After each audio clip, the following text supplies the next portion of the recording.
Hello, Namaskar. This is Firstpost and you're watching Vantage with me, Palki Sharma.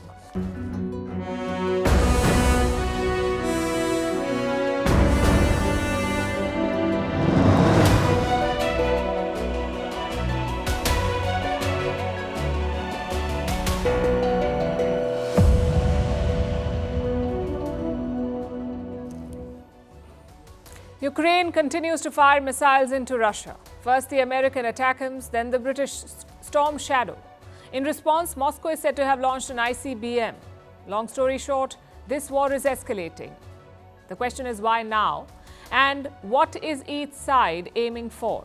We'll discuss that tonight. Also under fire is India's Adani Group. American prosecutors have filed a case against them for bribery and fraud. We'll bring you the details. China is bracing for Trump tariffs and basically trying to be friends with everyone else to cushion the blow. Bitcoin is flying higher than Elon Musk's rockets. Should you invest now? Why is the US government trying to break up Google? They've asked the company to sell Chrome. Why is China holding anti-terror drills with Pakistan? No, this is not a trick question.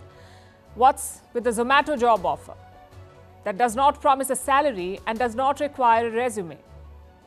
How the cutting of two cables in the Baltic Sea has spooked Europe, why a banana taped to a wall has sold for more than $6 million, and why manifest is the word of the year. All this and more coming up. The headlines first. The International Criminal Court issues an arrest warrant for the Israeli Prime Minister, charges Benjamin Netanyahu with war crimes and crimes against humanity. A furious Netanyahu calls the decision anti-Semitic. ICC also issued warrants for former Israeli Defense Minister Yoav Gallant and slain Hamas leader Mohammed Deif.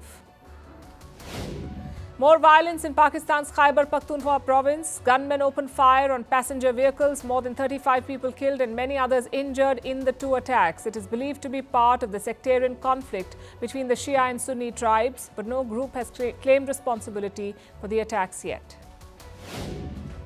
Bangladesh's former Prime Minister Khalida Zia makes a rare public appearance. It's her first one in 6 years.